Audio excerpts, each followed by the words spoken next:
ఈరోజు శ్రీపురం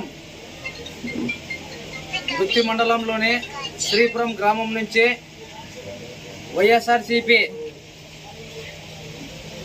నాయకులైనటువంటి కార్యకర్తలు నాయకులు ఈరోజు మన టీడీపీ పార్టీలోకి చేరడం జరిగింది.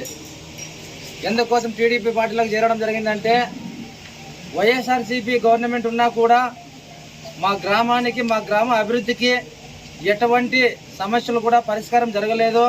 అదేవిధంగా గుత్తి చెరువుకి పోయే నీళ్లు వచ్చింటే మా గ్రామం సస్యశ్యామలంగా ఉండేదని ఎవరు పట్టించుకునే నాదుడే కరువైనాడని ఈరోజు గుమ్మనూరు జయరామన్న ఇక్కడికి టీడీపీ అభ్యర్థిగా రావడంతో ఆయన మీద నమ్మకంతో ఆయన అయితే మన గ్రామాన్ని తీర్చిదిద్దగల శక్తివంతుడని గుత్తి చెరువుకు నీళ్లు తీసుకొని వచ్చి మా శ్రీపురం గ్రామానికి కూడా మంచి సస్యశ్యామలంగా పంటలు పండే అవకాశం ఉంటుందని ఆ ఉద్దేశంతో ఈరోజు వైఎస్ఆర్సీపీ నుంచి టీడీపీలోకి చేరడం జరిగింది.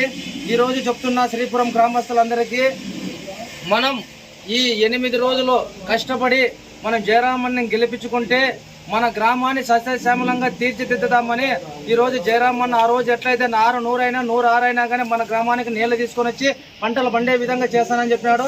ఈరోజు కూడా మీకు పార్టీలో చేరినారు కాబట్టి మా దగ్గరికి మీకు ఎప్పటికీ అందరికీ సమానంగా మిమ్మల్ని చూసుకుంటూ మీ విలేజ్ డెవలప్మెంట్ కోసం ఎప్పటికీ మీకు సహాయం చేసుకుంటూ ఉంటామని చెప్పి ఈరోజు సభాముఖంగా తెలియజేస్తున్నాం.